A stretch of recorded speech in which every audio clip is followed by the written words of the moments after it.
So,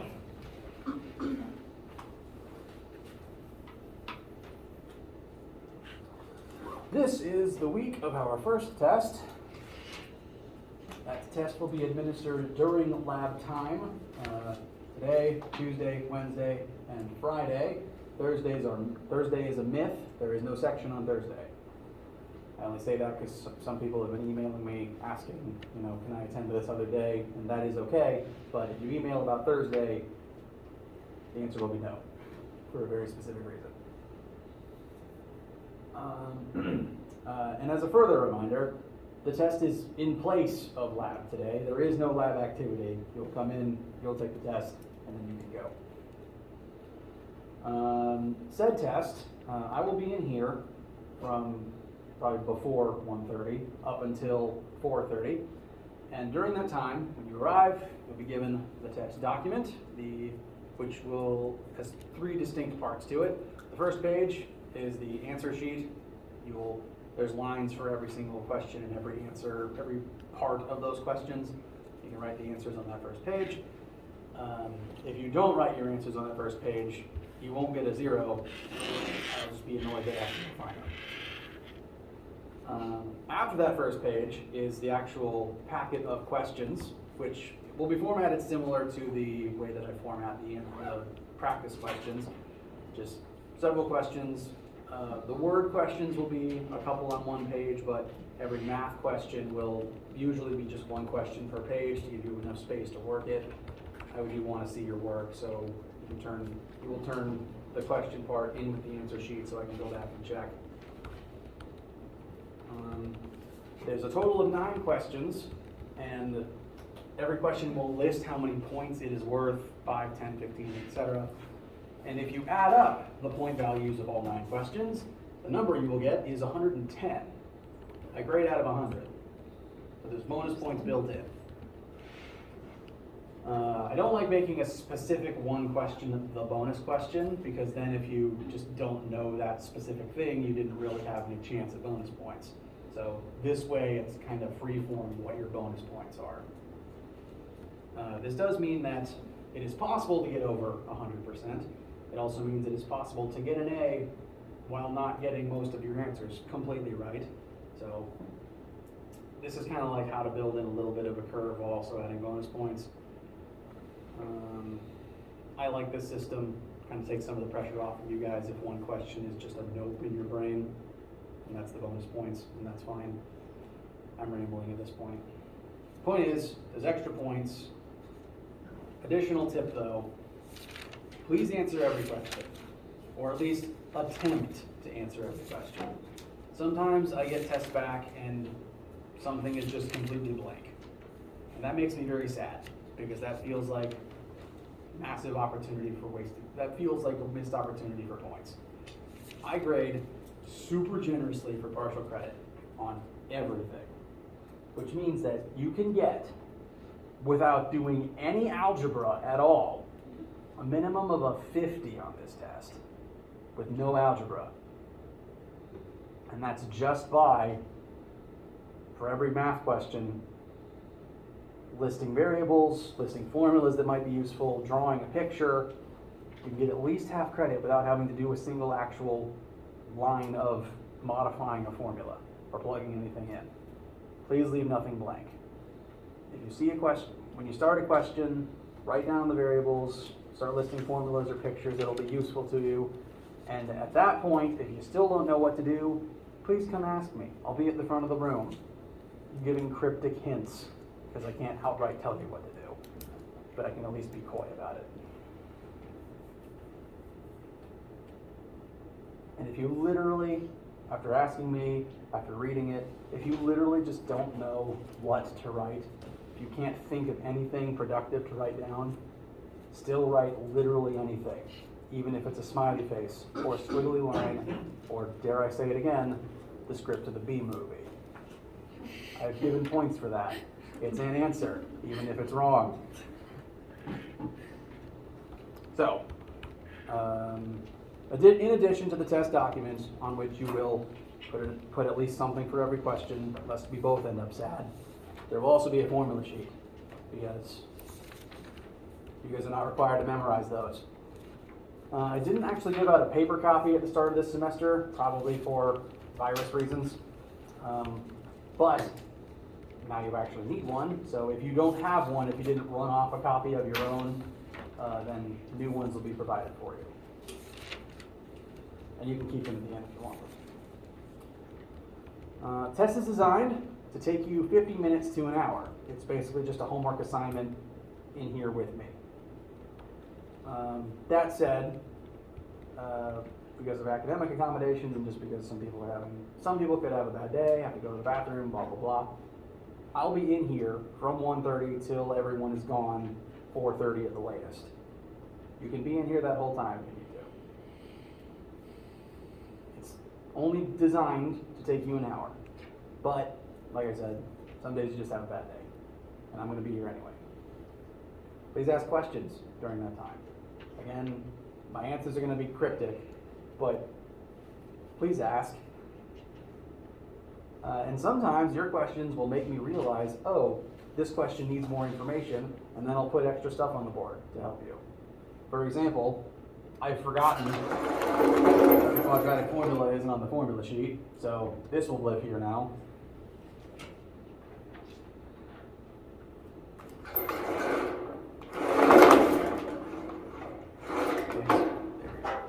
So please ask things. It'll make everyone's life easier. And I think everyone's gonna do well with this. I honestly do. I'm not worried about any particular students. I think this is gonna turn out good. So, we can spend more time talking about individual concepts and individual questions, but before that, does anyone have any questions, issues, concerns about just the mechanics, the whys of the test itself, like the way it'll work?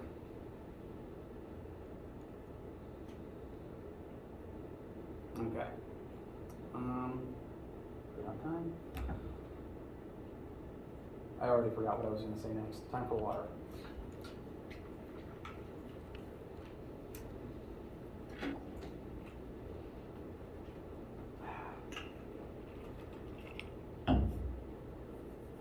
Okay. So,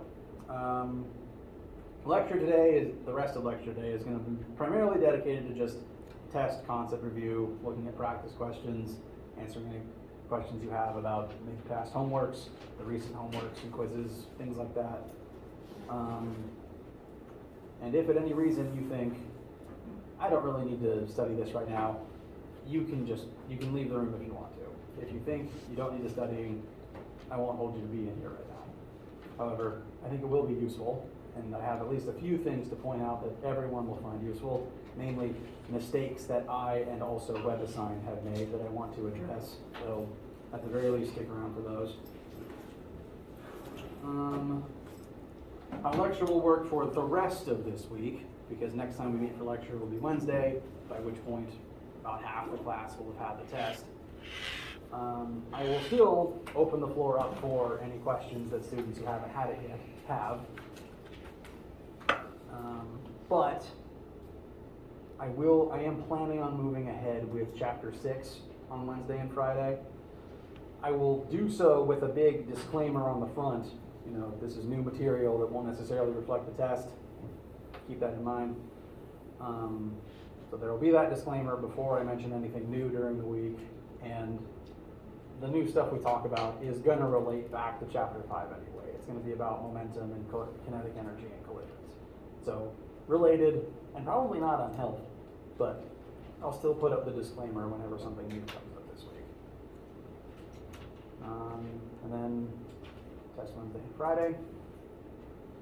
To look briefly at the future, while I have my calendar up, the first 3 weeks of November will be business as usual. Lecture all 3 days each week. We'll have lab as usual. This week, the 22nd through the 26th, is Thanksgiving break. We will meet for lecture on Monday, and then that's it.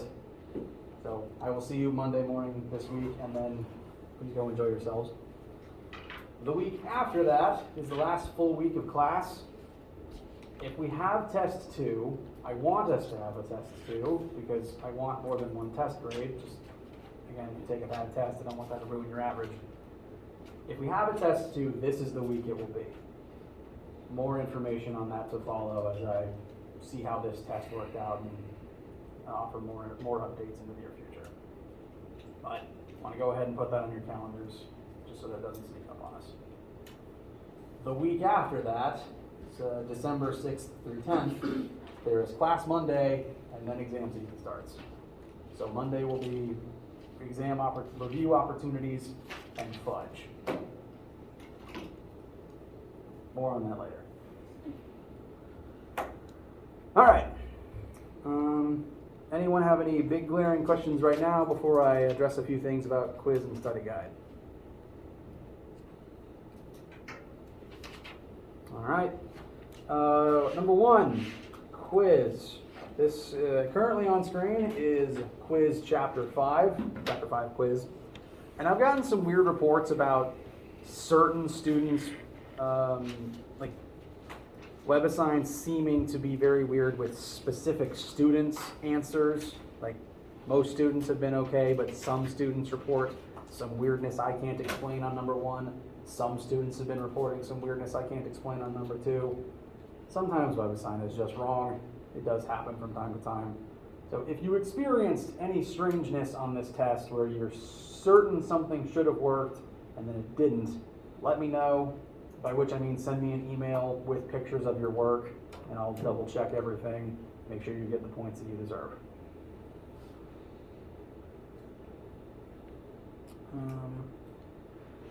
In addition, this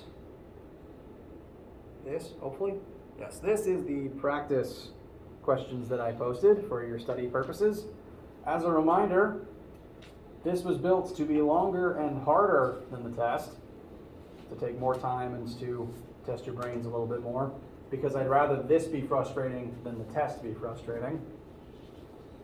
But the types of questions here, the concepts present, will be the concepts on the test. The questions won't be identical for logistical reasons, but they will be similar. So again, if you can do these, you will be fine. You guys will all be fine, as a blanket statement. My tests aren't designed to be scary. Some issues that I made that have been pointed out to me that I want to make sure everyone is familiar with is that I messed up my answer key for number 4 and number 5. I got at least one email about it, and a couple of you are nodding, so a couple of you also probably noted that. But to briefly explain what I did wrong, let's just look at number 4 and number 5.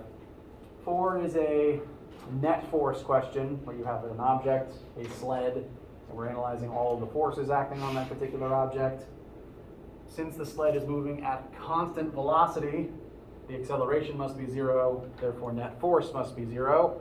So all the forces present, of which there are 4, must add up to 0. Part C, you're asked to find the magnitude of all 4 of these forces. We already know the tension in the rope, but for later parts of the question, we do need to divide it up into its XY components. It's a 45-degree angle, so both of those numbers are the same, 70.7. Force of gravity is my first numerical blunder. For some reason, I just put the wrong mass in my calculator, I think, because the actual mass should be double that, 490.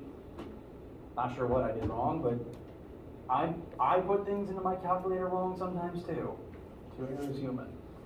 So the actual weight should be 490, still points down though.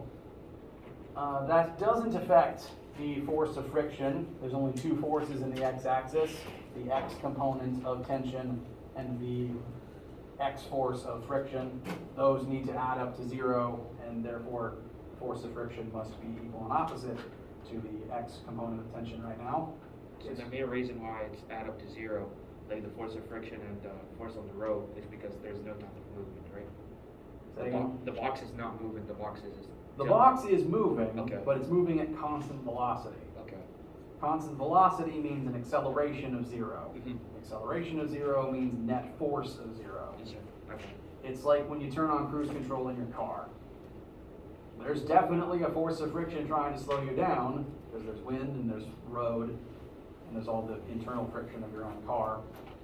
And so the engine must exert a force forwards to counteract all those forces backwards, and that is the only way to drive forward at constant speed.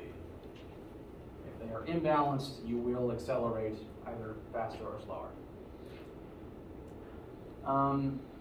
My mistake, finding the weight, went on to affect finding the normal force. This is one of those cases where gravity and normal force are not equal. They are opposite, but they are not equal. That is because of the fact that you are pulling slightly upwards via the rope. As an example, if you were like weighing yourself on a kitchen scale and you just kind of lifted yourself upwards slightly using an adjacent countertop, the weight read by the scale would drop. You're adding an additional upward force on your body. The scale doesn't need to exert as much force to hold you up, so it reads a lower number. Scales don't actually read weight, they just read what normal force they're exerting. So, if we look at the y forces acting on this particular object, gravity points down, normal force points up, the y component of tension points up. So there's three things here that need to add up to 0. When I worked it the first time, I plugged in my incorrect weight, so my number came out wrong, but the method is fine. Negative 490, which is the actual weight, plus our normal force, plus our y component of tension, all need to add up to 0. So the final normal force should come out to, please correct me if I'm wrong, 419.3 newtons, still upwards, but definitely not equal to the weight. We reduce the load that the floor actually has to bear because we are lifting upwards on the box a little bit. So that's the real normal force, and that would then go on to affect the answer for mu as well, because you need normal force to find mu.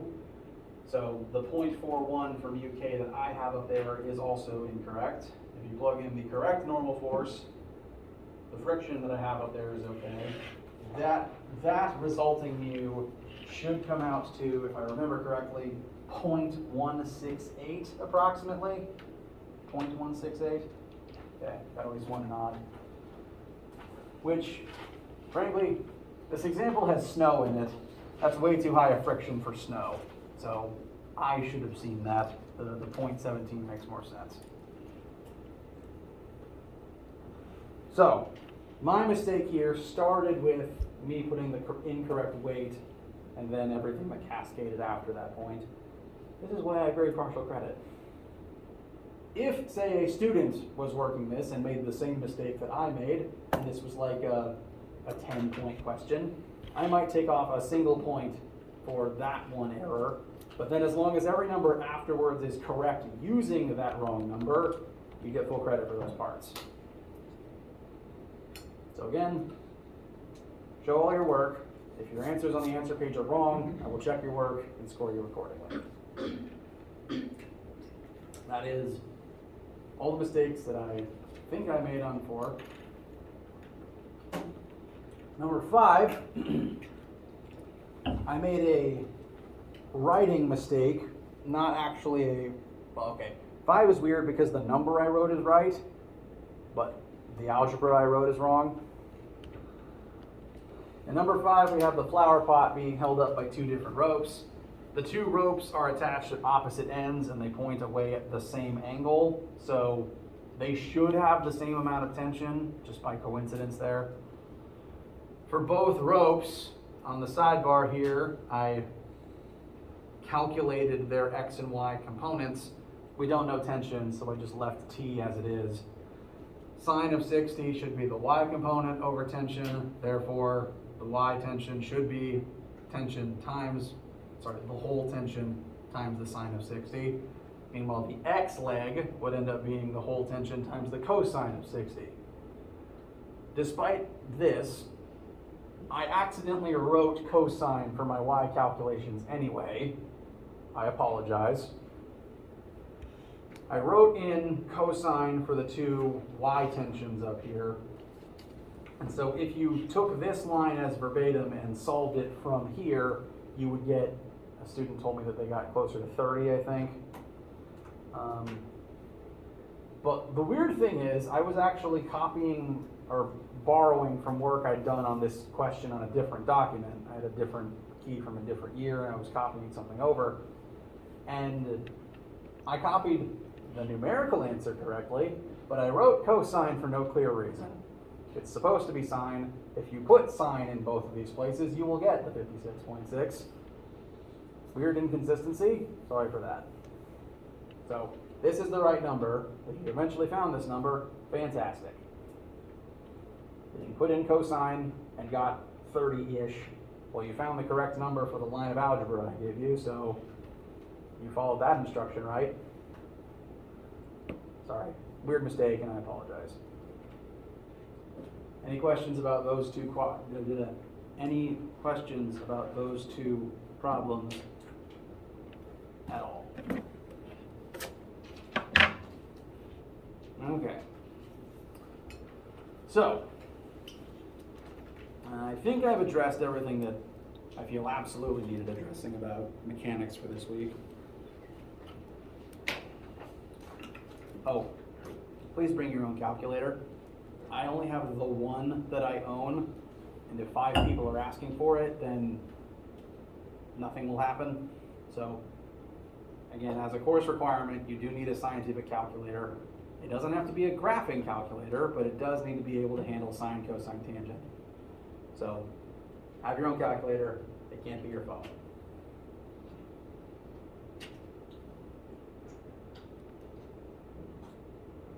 Now that said, I want to now open the floor up to whatever you guys think you need most to prepare.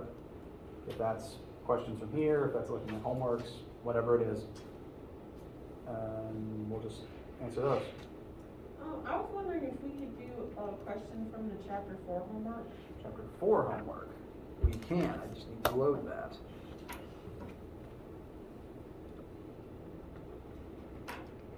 If I can stop being a baboon and remember how my own computer works.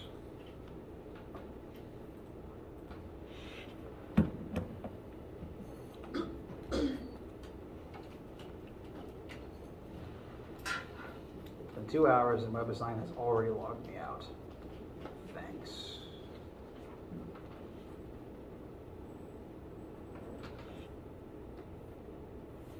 Oh, it's been 1 hour. That's even worse. Chapter 4, you said? Yeah, it's number 2. The homework? Yeah. Okay. View. 2, what? I have bad short-term memory. Question 2? Yeah, question 2. Let's see. 2 forces are applied to a car in an effort to move it, as shown below. So this is going to be very similar to, I've referred to it multiple times as the mule question, which is the first force vector addition that we did. We have 2 forces. Everyone's numbers will vary slightly, but your angles will not, interestingly. And we just need to add them together. And if there was a test question like this, which as long as you made a drawing and set it up correctly and showed how you set it up, the way that you write out your answer, namely the angle of your answer, I'll be fine with. There's a couple different ways to draw the pictures, there's a couple different ways to state the direction correctly. WebAssign is a lot more pickier about that. I am less picky, as long as it is correct for the frame of reference that you set up. I am going to show WebAssign's frame of reference, and then I will show a different equally valid one. So we have 2 forces. F1 is 435 and it points at 10 degrees.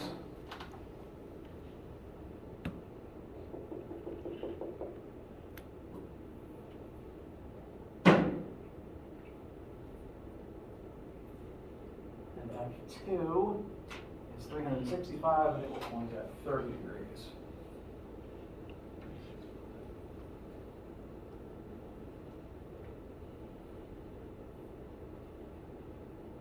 And we need to add these two things together. There's my 6, that's like a sick G. That's better.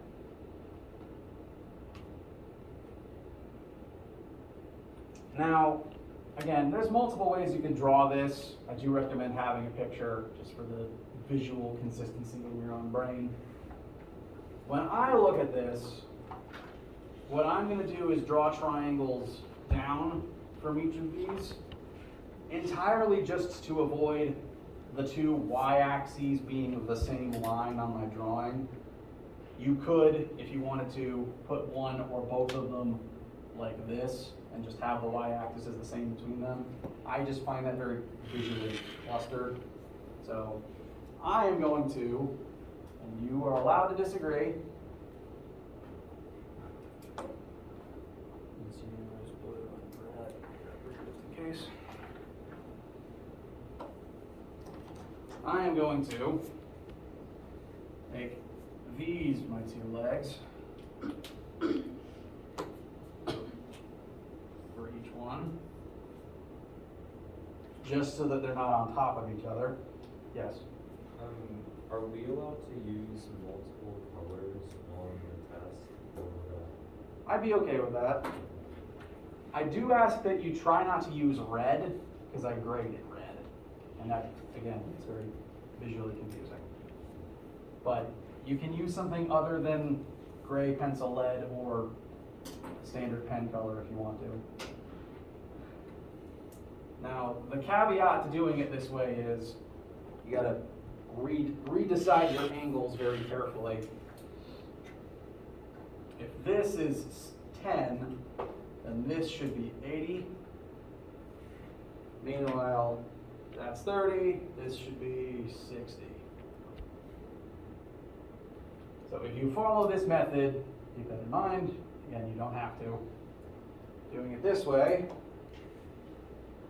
you will get, starting with the green side, sine of 80 will be, call that F1y over 435, and F1x will be cosine of 80 equals F1x over 435, excuse me.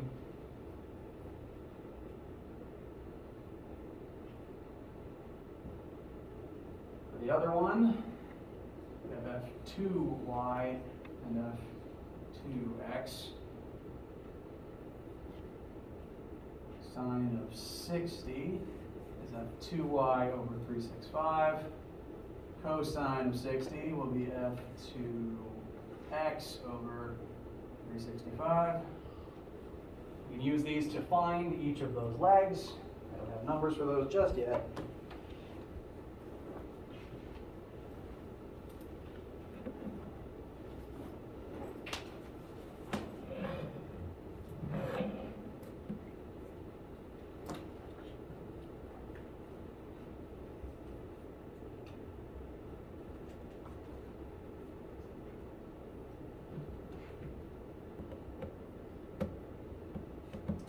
F1, you know what, I'm just going to go ahead and write these in a vertical additive pattern.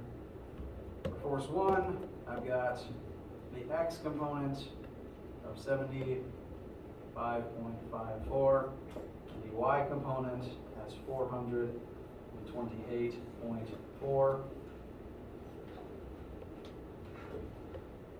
If you're working a question like this and you want to just try to check, like gauge if these numbers would make sense, as long as your picture is to scale, you should be able to visualize which of the legs should be the bigger one of the two. As long as your drawing is to scale. If your drawing is not to scale, it won't reflect that. Even this is not totally to scale. 80 degrees would look more like that. In which case, the Y leg should be the bigger one if you want to mentally gauge that. So why we cannot use 10 as one of the angles? You could use 10, but that would switch which function goes for which axis. You could get the same answers if you did, well, from the 10 degrees, sine would give you the x-axis. So sine of 10 would be the x leg over hypotenuse, and cosine of 10 would be the y leg over the hypotenuse. You'd get these same numbers, but this part would be different for you. You could still get there though. Either method will work. Does that mean, like, if we decided to draw the node triangle, if this angle right there is 80, the one on the top, does that mean it's going to be 10? Yep, this would be 10. And you could do it from this one's perspective, but again, these would be kind of swapped. Yes, sir. But the sine of 80 and the cosine of 10 is the same number. You know, the cosine of 80 and the sine of 10 are the same number.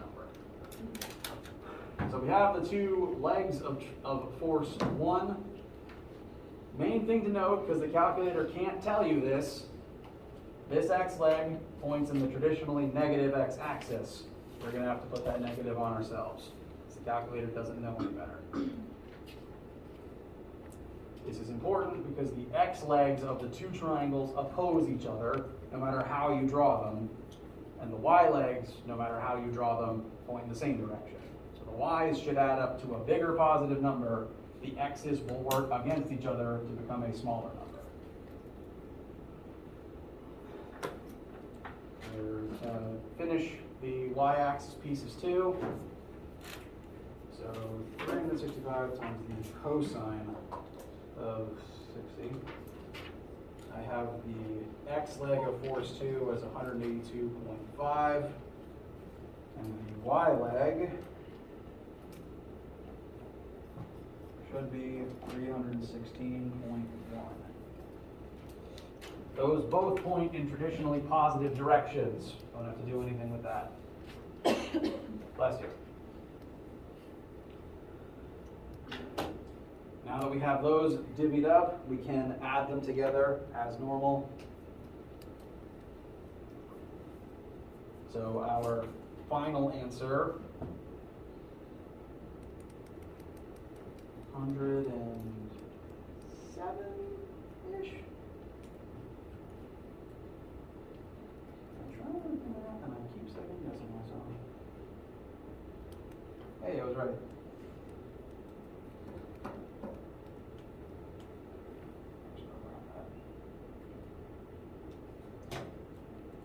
So for the combined x-axis, I'm getting 107.0. Using these numbers, your mileage may vary. The y-axis, 428.4 plus 744.4. And so that is the component form of our final answer. Which, if I was to draw that out, could be drawn either like this, or alternatively like this.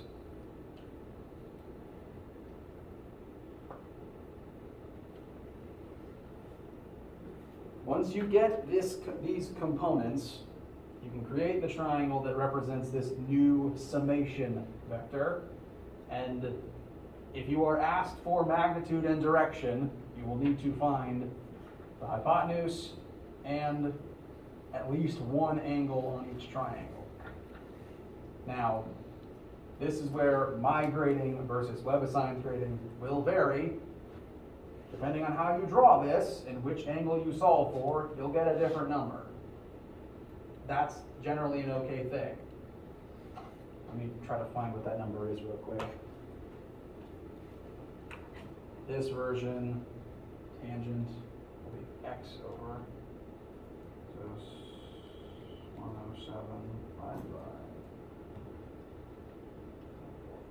445. So, oh wait, the answer's up there. Why didn't I just borrow that?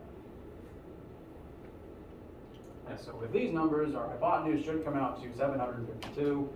And if you were to find specifically this angle drawn this way, the way that WebAssign recommends it, you would get 8.18 degrees.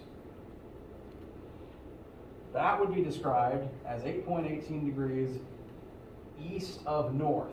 You start north, you tilt that many degrees in the direction of east. And if you wrote, if this was a test question, and you wrote 8.18 degrees east of north, that would be completely correct.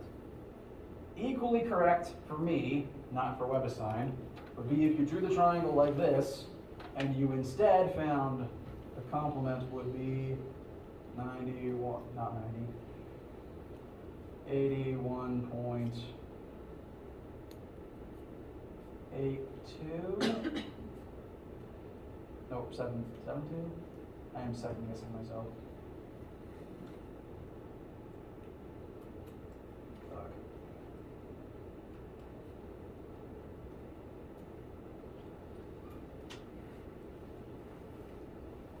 So, if you drew it this way and found this angle, you get about 82. And this would be correct if you phrased it as 81.82 degrees north of east. Because you started east and you tilted that many degrees towards north. They are both acceptable. Notice that they are complements of one another. It's just a matter of how you set it up. So on my own answer key, again, if this was the test question, on my own answer key, I will have both forms as acceptable answers. And if either one is there, you get it completely right. If yours is slightly different, I will look at your picture and make sure it's correct for the picture. So, pictures are important. Yes? So I'm having a hard time figuring out when do I say, like, how do I know, like, if it's north or northeast or northwest? Right. In general, like if you were looking at like a compass that would say like northeast is all one word or southwest is all one word, these by themselves are not acceptable answers because these are not helpful. On a map, these point at 45-degree angles between the two, and that doesn't really give you much specific when you're trying to find an exact angle measure. So, for these ones, to go off of this drawing first, starting from here, because if this is the angle we're looking at, if we're starting from this corner, this is the hypotenuse, and this is the line on one of our proper axes. And the positive y tends to correspond to north. So this is 18.8 degrees away from that north line. And specifically, the direction it's tilting is towards the east. So it's tilting this many degrees east from the north axis. So I'm in the habit of writing that as, say, 8.18 east of north